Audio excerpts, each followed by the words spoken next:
Hello, Paimon. Hello, traveler.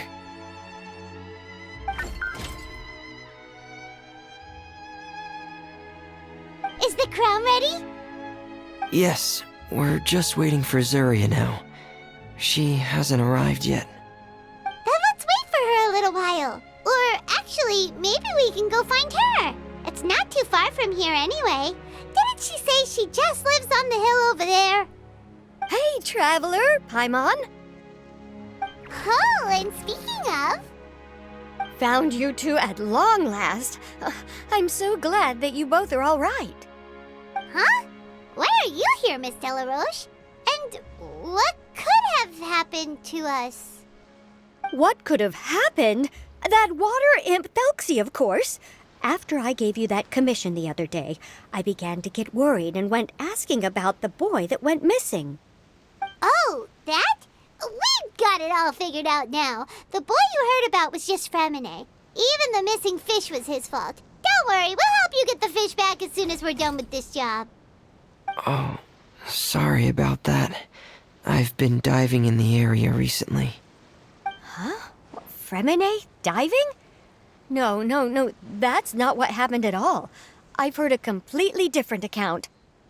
What I was told is that about a month ago, a child tied a bunch of heavy seashells onto his body and walked into this open stretch of water. He never came back. What could that be if not that water imp's work? Are you sure? 100% sure. I've confirmed the account with several veteran fishermen I know. The child was only 8 years old. His name was Lescaut. Lescaut d'Estray. Wait, Lescaut d'Estray? Yeah, that's the name. They say the family took on the name after moving to the city from a place called Stray. Anyway, his mother is a pretty famous art dealer, while his father passed away from an accident many years ago. Well, naturally, his mother was devastated by the incident and fell terribly ill. It's said that she left the court of Fontaine, and no one knows where she's gone. It can't be, right? Lescaut d'Estray? Zuria d'Estray? I'm sorry, miss. We've got to go check on something right now. Oh, I see. Well, you go on ahead. I just came to make sure that you're both all right. I'll head back then. Please remember to take care.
Excuse us. Is anyone here? Is this Madame d'Estray's place? Who are you? I have a patient here who needs quiet bed rest. Please leave us be unless you have anything urgent to report.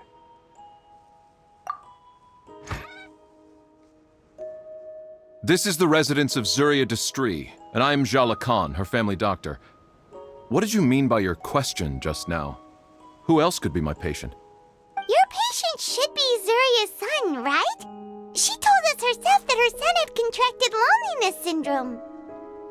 No, you're right. Young Master Lescaut did have that illness once upon a time, but well, the young master's no longer with us. And now the Madame has come down with the same illness. Are you her friends by any chance?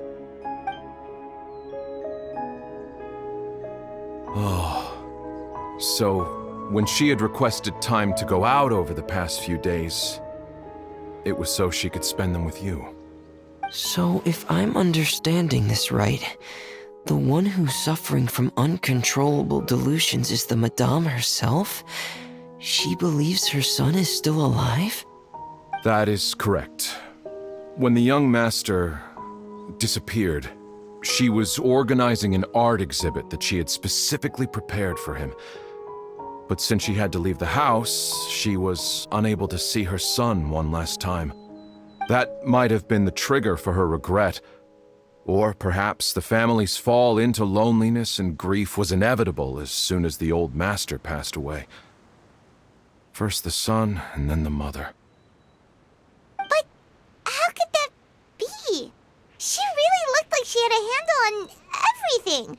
Her smile was so lovely, and she even told us to stay optimistic. But you're saying she... Those actions are proof that she can no longer differentiate between fantasy and reality. Then all the other things that she told us about her son, were those fake too? No, those were all real. Although they were all things that happened before the young master left us for good. Madame's time has just never moved forward since his passing. I see. So after her son left, she created a fantasy world where her son was still with her. She was looking for a way to cure his illness when she ran into us. She has been in a good mood the past few days, even humming a song when she returned from her stroll. She even began discussing with me the idea of using deliberate guidance to ease the illness. It was all going well, until last night. She spent a whole night staring at the shell the young master left behind, and the words that he had inscribed onto it. Then she broke down once more. I prescribed some sedatives, and she's currently resting. But then what should we do? How can we help her? There has to be something we can do. Don't panic, Paimon. Even though this is a devastating piece of news, we must all calm down first. What should we do? I need to think. I need to remember the old house of the hearth and the children who lived in it. Those patients and what their doctors said back then.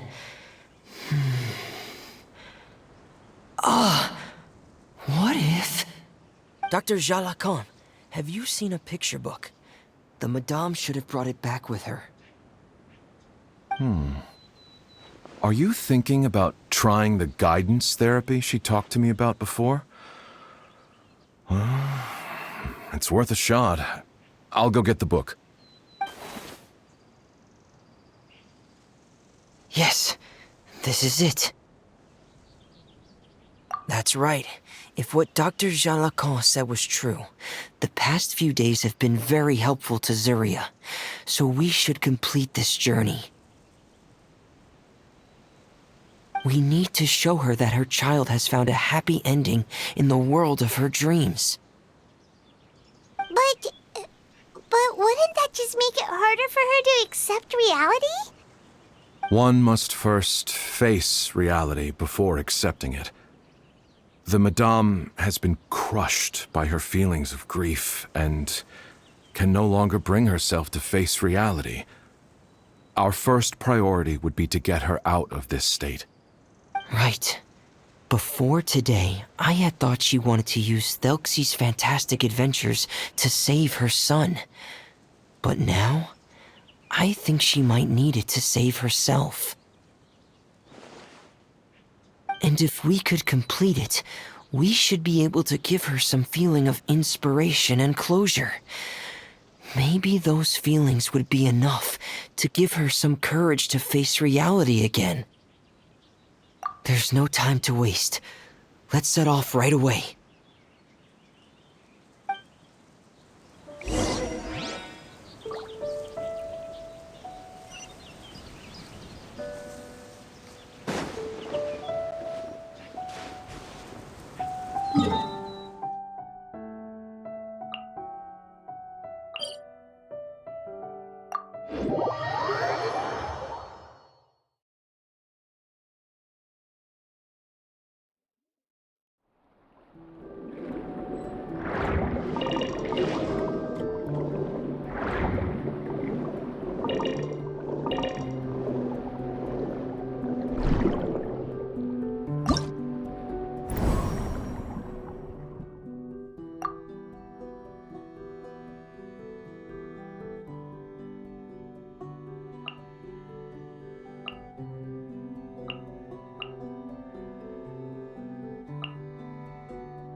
We're here again.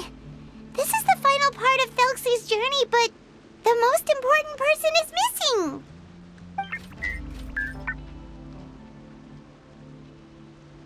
Everyone, please don't be so down and gloomy. Remember what she told us? If we were to feel troubled, the patient would become anxious as well. You're right. Paimon needs to smile. If we have to give something to Zuria, it should be our smiles. We have to keep smiling as we finish this adventure. And then she'll be able to recover, right, everyone? Yeah, I'm sure she will. Oh! Be careful, brave adventurers. Here come the evil monsters that stole the crown. They're... these Cyclops. Let's beat them up!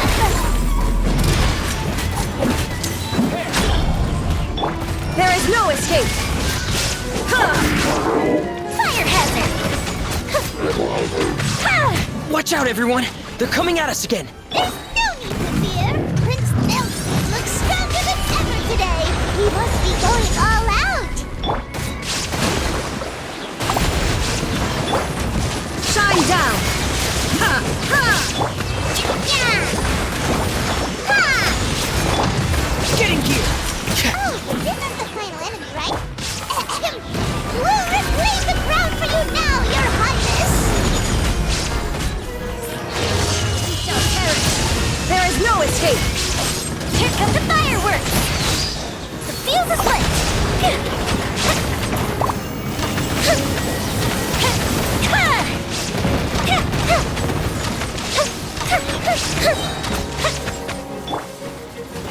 Stabilize!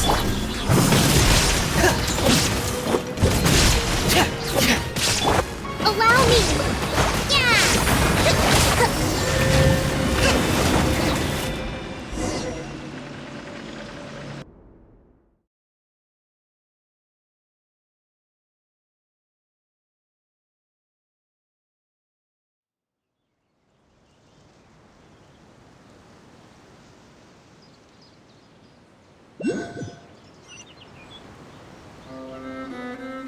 I'm sorry. I have to go. I made a promise to my friends, and I'm already very late. But, Madame, you're still... Don't try to stop me. Today's the most important day for treating Thelxie. We'll use the guidance method. Didn't you also say that you think it'd work? I'm not trying to stop you, Madame. It's just... Could you tell me the name of your child? Dr. Jalacan, how can you forget the name of your own patient? His name is Thelxie. He's the prince of the kingdom of water imps. We will go today to reclaim his crown and attend his coronation ceremony. I see. Madame, please rest assured, everything is still on schedule. Your friends have already departed to find... Wait, look. They've already returned. Zuria! Zuria! We've retrieved the crown! Paimon, everyone, have you really? Yes, but the coronation ceremony still hasn't taken place, because we felt like you should be the one to preside over it. Wonderful! How wonderful! Thelxie, my child, are you hearing this? Everything you lost will now come back to you, and soon, very soon, you will never be lonely again.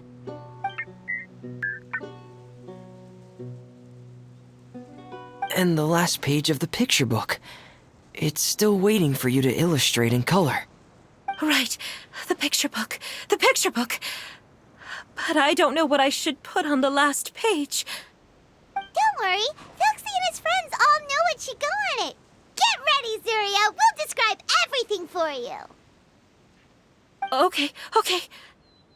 At last, Thelxie and his friends were able to drive off the final invading monsters and achieve a dashing victory.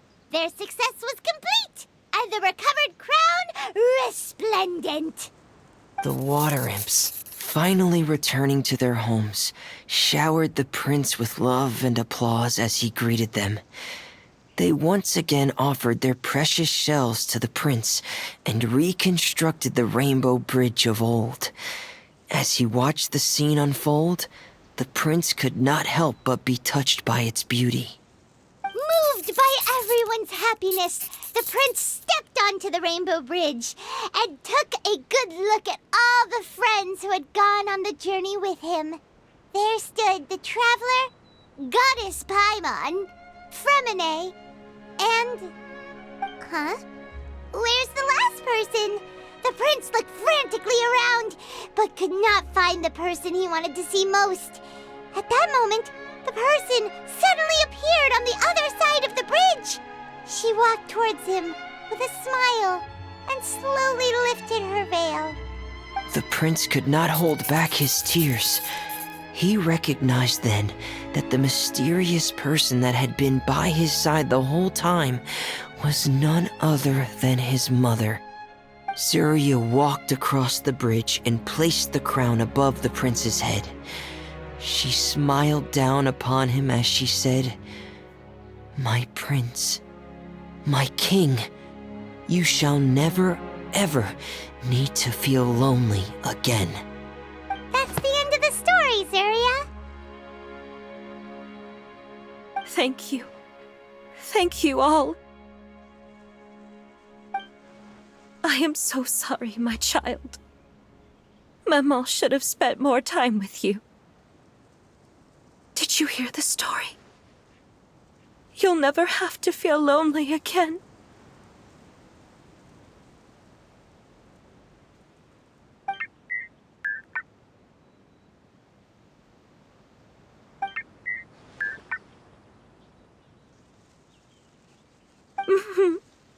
Maman loves you too.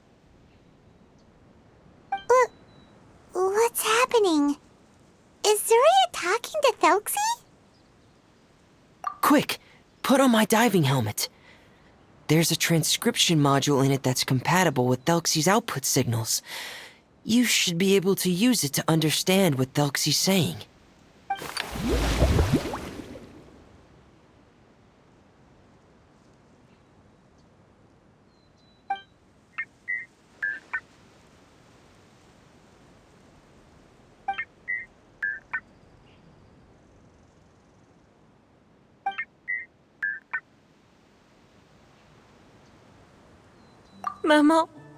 Maman loves you too. But I love you more, Maman. What? Did you see something? Maman, I'm getting a little sleepy. If it's time for bed, can you hum a lullaby to me again? Of course, my dearest child. As long as you want to hear it. Mama will always hum for you.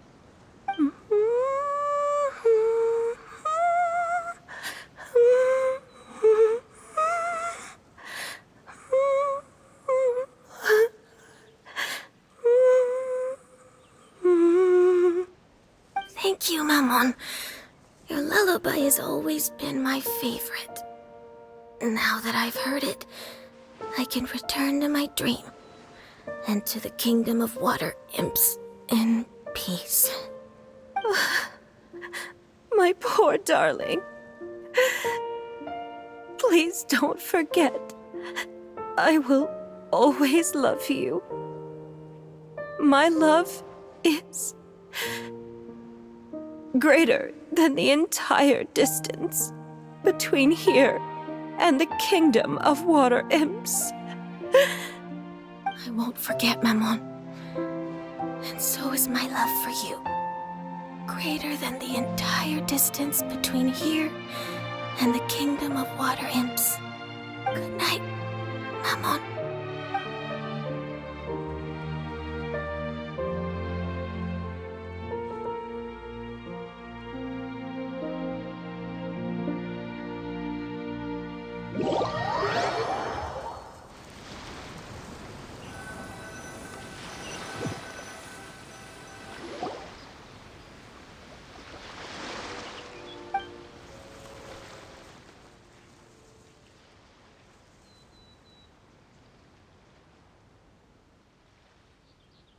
Fremine, why did you call us in such a hurry? Did you hear something from Zuria? Oh, if it's not good news, Paimon doesn't want to hear it. Don't worry, it's definitely great news. The Madame came here for a visit just now with her doctor. Color has returned to her cheeks, and she sounded full of energy as well. She said she'd like to return to the court to continue hosting the art exhibit, but this time, she'll work with her doctor to exhibit some picture books related to the illness. Of course, Thelxie's fantastic adventures and the guidance therapy will be included in the exhibit as well. She'd like to use her experience to help others. That's wonderful! So it wasn't bad news after all. Here, please take this picture book with you. The Madame wanted you to have it. If, at some point in the future, you were to run into someone with similar troubles, she hopes the book would be of use to you. But this is her son's story, right? Is it really okay to give the book to us? Don't worry, it's just a copy. She still has the original. It's extremely important to her. Alright, then there's no problem. It feels good knowing we've contributed to something important. Paimon definitely didn't expect the fantasy adventure to be so useful. Paimon was a little worried about how everything would turn out. After all, fantasy is just fantasy. Paimon, do you know what the Madame said? She said that at the moment when she placed the crown on Thelxie's head, she felt like she really saw something beautiful. Her child had returned, and he told her that he loved her. She also said that was when she was finally able to bid farewell to her son. She felt like at that moment, she was healed by some mystical power, and she was filled with courage from head to toe. Oh, really? But could that just be another part of her fantasy? Perhaps. But if fantasy is just fantasy, and the fantasy world is not real, then how could it still grant us these powers that we can continue to use in the real world? But what else could it be? A descent of the fairy tale world into the real world. At that time, the wondrous fairy tale temporarily became reality and influenced real things in our world. That has to be what happened. You saw it too, didn't you? What? That can't be what happened, right? There's just no way. Wouldn't it be like a miracle if that really happened? Yes, I suppose that would be a miracle. I hope that everyone who's found themselves in a dark place would be able to see something beautiful and experience a miracle for themselves.